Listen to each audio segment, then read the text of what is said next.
Bismillahirrahmanirrahim. Assalamualaikum warahmatullahi ta'ala wabarakatuh. Alhamdulillah, atas berkat rahmat Allah yang Maha Kuasa, senantiasa kita bisa beraktivitas dalam keseharian. Para hadirin jamaah rahimakumullah yang dicintai oleh Allah, menyambung episode yang kedua ini tentang perjalanan Wali Songo dakwah yang ada di Indonesia ini. Pada episode pertama pernah diulas tentang para wali, siapa dan dari mana. Maka dengan ini selanjutnya akan saya sampaikan beberapa tahapan dakwah organisasi pada para Wali Songo ini, yang insya Allah terjadi 5 periode bertahap-tahap. Namun yang sering dikenal para 9 wali itu Sunan Ampel, Sunan Bonang, Sunan Giri, Sunan Derajat, Sunan Muria, Sunan Kudus, Sunan Kalijaga, Sunan Gunung Jati, Syekh Maulana Malik Ibrahim yang ada di Gresik itu, yang pada umumnya.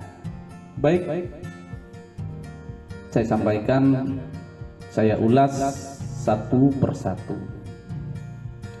Pada umumnya kita mengenal Wali Songo itu hanyalah 9 orang saja. Di antaranya yang saya sebut tadi, Syekh Maulana Malik Ibrahim, Sunan Ampel, Sunan Bonang, Sunan Giri, Sunan Derajat, Sunan Kalijaga, Sunan Kudus, Sunan Muria, dan Sunan Gunung Jati yang ada di Cirebon itu. Sebenarnya Wali Songo adalah nama suatu dakwah, nama suatu lembaga atau organisasi dewan mubaligh. Apabila salah seorang dari dewan tersebut pergi atau wafat, yaitu meninggal dunia, maka akan segera diganti oleh wali-wali lainnya. Seperti tersebut dalam kitab Kanzul Ulul karangan Ibnu Batutah, yang penulisnya dilanjutkan oleh Syekh Maulana Al-Maghribi. Wali Songo melakukan sidang 3 kali. Di antaranya pada tahun 1404 Masehi adalah 9 wali. Tahun 1436 Masehi masuk 3 wali mengganti yang wafat tahun 1463 Masehi. Masuklah 4 wali mengganti yang wafat dan pergi. Menurut Kiai Haji Dahlan Abdul Qahar, pada tahun 1466 Masehi, Wali Songo melakukan sidang lagi membahas berbagai hal. Di antaranya adalah perkara Syekh Siti Jenar. Meninggalnya 2 orang wali, yaitu Maulana Muhammad Al-Maghribi dan Maulana Ahmad Jumadil Kubro, serta masuknya 2 orang wali menjadi anggota Wali Songo tersebut. Yuk kita simak para jemaah rahimakumullah yang sangat dicintai oleh Allah. Siapakah Wali Songo periode pertama itu? Satu persatu akan saya jelaskan. Pada waktu itu Sultan Muhammad I memerintah kerajaan Turki. Beliau menanyakan perkembangan agama Islam ini kepada para pedagang yang datang dari negeri Gujarat, India. Dan mereka, Sultan mendapat kabar bahwa berita di Pulau Jawa ada kerajaan Hindu yang sangat gagah dan perkasa, yaitu kerajaan Majapahit dan kerajaan Pajajaran.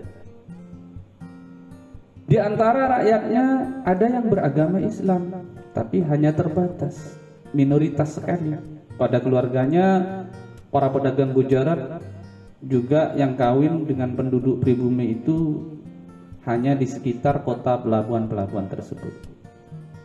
Jadi sang sultan kemudian mengirim surat kepada para pembesar-pembesar Islam yang ada di seluruh dunia, termasuk ke Afrika Utara, ke Timur Tengah, ke Palestina, ke Persia, dan yang direkrut oleh Sultan Mahmud I itu adalah orang yang mempunyai karomah, karena dia akan dikirim ke Pulau Jawa.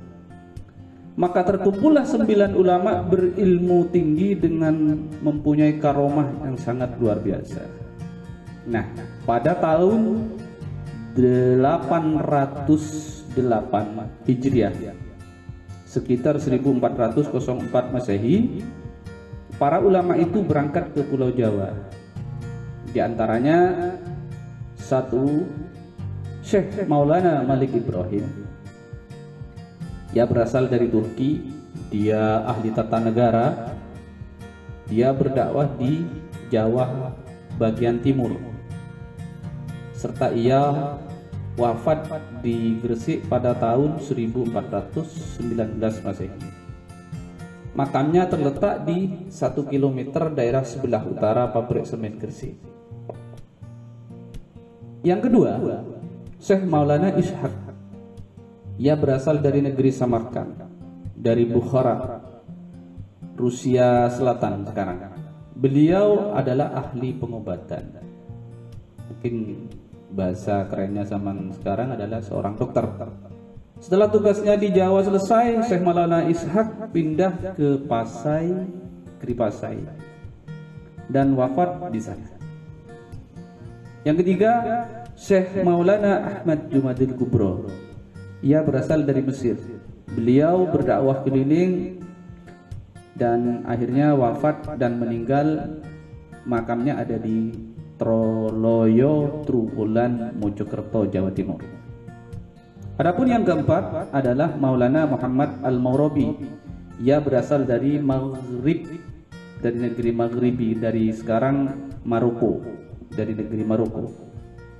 Beliau berdakwah keliling dan meninggal pada tahun 1465 Masehi. Makamnya ada di Jatinum, Klaten, Jawa Tengah. Adapun yang kelima, Syekh Maulana Malik Israil. Ia berasal dari Turki, ahli mengatur negara. Wafat pada tahun 1435 Masehi. Makamnya ada di Gunung Santri. 6. Syekh Maulana Muhammad Ali Akbar. Ia berasal dari Persia, Iran. Dia ahli pengobatan juga dan wafat pada tahun 1435 Masehi. Makamnya ada di Gunung Santri juga. Yang ketujuh, Syekh Maulana Hasanuddin. Ia berasal dari Palestina, berdakwah keliling dan wafat pada tahun 1462 Masehi. Makamnya ada di samping Masjid Banten Lama. Yang kedelapan, Syekh Maulana Aliuddin. Berasal dari Palestina, berdakwah keliling, wafat pada tahun 1462 Masehi. Makamnya ada di samping Masjid Banten Lama. Yang terakhir, yang kesembilan adalah Syekh Subakir. Nah, Syekh Subakir ini berasal dari Persia. Dia ahli menumbali tanah-tanah yang angker, yang sering dihuni jin-jin jahat atau gendruwo yang tukang menyesatkan manusia. Dengan adanya tumbal itu, jin-jin tadi akan menyingkir dan tanah yang ditumbali oleh Syekh Subakir tadi dijadikan pondok pesantren yang berdiri megah seperti sekarang ini. Alhasil, Syekh Subakir ini kembali ke Persia pada tahun 1462 Masehi dan wafat di sana. Salah seorang pengikut atau sahabat Syekh Subakir ini meninggal dunia ketika beristirahat di daerah Blitar, Jawa Timur. Hingga sekarang makam pengikut Syekh Subakir ini ada di sebelah utara pemandian Blitar, Jawa Timur. Di sana ada peninggalan Syekh Subakir berupa sejadah yang terbuat dari batu kuno. Itulah sekilas daripada Wali Songo periode pertama. Hadirin yang dibahagiakan oleh Allah, Wali Songo yang periode kedua, pada periode kedua ini masuklah 3 orang wali menggantikan 3 wali yang wafat. Yang ketiga itu adalah satu Raden Ahmad Ali Rahmatullah, dikenal Sunan Ampel. Dia datang ke tanah Jawa pada tahun 1421 menggantikan Syekh Maulana Malik Ibrahim yang wafat pada 1419. Raden Ahmad ini berasal dari negeri Cempah, Muang Thai Selatan. Pengganti yang kedua yaitu Sayyid Ja'far Ash-Shadiq. Ia berasal dari Palestina. Datang di Jawa pada tahun 1436 menggantikan posisi Malik Syekh Maulana Malik Israel yang wafat pada tahun 1435 Masehi. Beliau tinggal di Kudus sehingga dikenal dengan sebutan Sunan Kudus. Yang ketiga, Syarif Hidayatullah, dikenal juga dengan Sunan Gunung Jati. Ia berasal dari Palestina. Datang di Jawa pada tahun 1436 Masehi menggantikan Syekh Maulana Ali Akbar yang makamnya ada di Gunung Santri. Tahun 1435 sidang Wali Songo ini berlangsung pada kedua kalinya diadakan di Masjid Ampel Delta Surabaya. Nah, para wali kemudian membagi tugas. Jadi sangat strategis sekali. Para mubaligh pembaligh dulu ini sangat cerdas, meskipun tidak punya alat digital seperti sekarang, tidak ada HP Android, tapi mapping dakwahnya sangat strategis sekali. Maulana Ishaq dan Maulana Jumadil Kubro, 3 orang, Sunan Ampel, Maulana Ishaq, Syekh Jumadil Kubro, dia bertugas di Jawa Timur. Wilayah dakwahnya ada di Jawa Timur. Sunan Kudus, Syekh Subakir, Syekh Maulana Al-Mauribi, ia bertugas di Jawa Tengah. Syarif Hidayatullah atau Sunan Gunung Jati, Syekh Maulana Hasanuddin dan Maulana Aliyuddin, dia bertugas di Jawa Barat. Jadi berjejer dari Jawa Timur ke Jawa Tengah dan ke Jawa Barat. Dengan adanya pembagian tugas ini, maka masing-masing wali telah mempunyai wilayah dakwah sendiri-sendiri. Mereka bertugas sesuai dengan bidang masing-masing, sesuai dengan keahliannya. Jadi sangat efektif sekali dulu. Maka tidaklah heran pada zaman sekarang, pada abad 21 ini, Islam berkembang pesat sebenarnya berkat perjuangan dakwah organisasi yang sangat dikenal dengan namanya Wali Songo. Adapun periode Wali Songo yang ketiga, pada tahun 1463 Masehi, masuklah 4 wali menjadi anggota Wali Songo. 4 wali itu Raden Paku, Raden Said, Raden Makdum Ibrahim,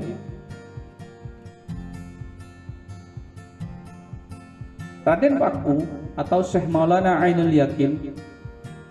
Dia kelahiran Belambangan, Jawa Timur, putra dari Syekh Maulana Ishaq, ayahnya Syekh Maulana Ishaq, dengan putri kerajaan Belambangan bernama Dewi Skardado atau Dewi Kasihan.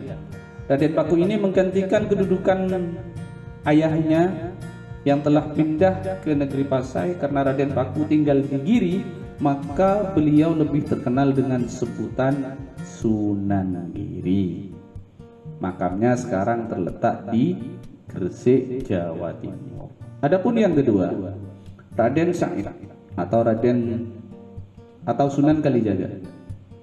Dia kelahiran Tuban, Jawa Timur. Beliau adalah putra Adipati Wilatita yang berkedudukan di Tuban. Sunan Kalijaga menggantikan Syekh Subagir yang kembali ke Persia. Adapun yang ketiga, Raden Maktum Ibrahim, dia dikenal dengan sebutan Sunan Bonang. Beliau lahir di Ampel, Surabaya. Beliau adalah putra Kanjeng Sunan Ampel. Sunan Bonang ini menggantikan kedudukan Syekh Maulana Hasanuddin yang wafat pada tahun 1462. Maka sidang Wali Songo yang ketiga ini dia juga berlangsung di Ampel Delta, Surabaya. Alhamdulillah, para hadirin, para jamaah yang berbahagia, yang dirahmati oleh Allah. Adapun Wali Songo periode keempat, pada tahun 1466 diangkat dua wali menggantikan dua yang telah wafat, yaitu Maulana Ahmad Jumadil Kubro yang makamnya ada di Troloyo itu, dan Syekh Maulana Muhammad Al-Morobi. Dua wali yang menggantikannya ialah satu Raden Hasan, dua Raden Fathullah Khan. Raden Hasan atau Raden Fatah. Raden Fatah ini adalah salah satu murid Sunan Ampel. Beliau adalah putra Raja Brawijaya Majapahit. Beliau diangkat sebagai Adipati Bintoro pada tahun 1462 Masehi. Kemudian membangun Masjid Demak pada tahun 1465 dan beliau dinobatkan sebagai Raja atau Sultan Demak Bintoro pada tahun 1468 Masehi. Adapun Fathullah Khan, putra Sunan Gunung Jati, beliau dipilih sebagai anggota Wali Songo menggantikan ayahandanya yang telah berusia lanjut. Jadi Wali Songo itu 9 wali itu tidak pernah putus, tidak pernah berhenti. Jika meninggal ada penggantinya, jika pergi ada penggantinya, maka berlangsung terus sampai menjadi periode kelima. Adapun periode yang kelima ini dapat kita simpulkan bahwa dalam periode ini masuk Sunan Muria atau Sunan Raden Umar Said. Para Sunan Kalijaga menggantikan wali yang wafat. Konon katanya Syekh Siti Jenar ini adalah juga disebut Syekh Lemah Abang. Itu adalah salah satu anggota Wali Songo. Namun karena Syekh Siti Jenar ini dianggap mengajarkan ajaran yang menimbulkan keresahan umat dan mengabaikan syariat agama, maka Syekh Siti Jenar ini diberi hukuman mati. Selanjutnya kedudukan Syekh Siti Jenar ini digantikan oleh Sunan Bayat, mantan Adipati Semarang, yang sebutannya pada umumnya disebut Ki Padanarang, yang telah bertobat menjadi murid Sunan Kalijaga.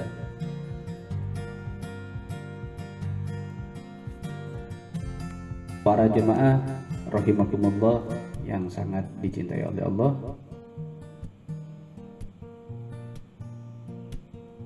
adapun ini dari sisi saya, pandangan saya. Menurut saya pribadi, angka 9 itu adalah sebuah angka yang keramat dan sangat unik. Angka 9 itu menurut pandangan saya secara matematika, secara ilmu gramatika, angka 9 itu mewakili dari semua angka. Contoh, mari kita berhitung ya, karena sekilas tentang Wali Songo sudah saya urai dari periode 1 sampai 5 periode. 1 kali 9 sama dengan 9. Sekarang 2 kali 9 jumlahnya 18. Coba pisah. 1 tambah 8 sama dengan 9. Tetap jumlahnya 9. 3 kali 9 27. Sekarang 2 tambah 7 tetap 9. 4 kali 9 36. 3 tambah 6 9. 5 kali 9 45. 4 tambah 5 sama dengan 9. 6 kali 9 sama dengan 54. 5 tambah 4 9. 7 kali 9 sama dengan 63. 6 tambah 3 9. 8 kali 9 sama dengan 72. 7 tambah 2 9. Terakhir 9 kali 9 81. 8 tambah 1 ya 9. Jadi organisasi yang tidak pernah putus. Jadi pengambilan nama sebuah organisasi yang dibuat para wali ini, dan jumlah 99 ini termasuk pada kategori Asmaul Husna, asma-asma Allah. Jadi memang sangatlah unik. Maka dari itu 9 wali inilah yang secara umum diketahui oleh masyarakat sebagai wali songo. Para peziarah wali songo minimal biasanya mendatangi pada madburoh atau makam-makam 9 wali tersebut. Sebenarnya ya banyak para wali itu, bahkan jumlahnya yang 5 periode saja, 5 kali 9 aja, yang para wali pengganti dari periode ke periode kalau dihitung ada 45. Cuman kadang orang ziarah itu hanya mengenal Sunan Ampel, Sunan Bonang, Sunan Giri, Sunan Derajat, Sunan Muria, Sunan Kudus, Sunan Kalijaga, Sunan Gunung Jati, dan Syekh Maulana Malik Ibrahim. Maka dari itu para jemaah rahimakumullah, untuk sejarah satu persatu lengkapnya tunggu di episode berikutnya. Insyaallah akan saya sampaikan secara rinci satu persatu. Namun sampai di sini dulu. Bila mana ada kata yang kurang berkenan, kurang tepat, kurang baik, memang itu datangnya dari saya sebagai manusia biasa. Dan bila itu memang ada benarnya, itu memang kebenaran itu datangnya dari Allah Subhanahu wa ta'ala. Wallahu wa muwaffiq ila aqwamit thariq. Assalamualaikum warahmatullahi taala wabarakatuh.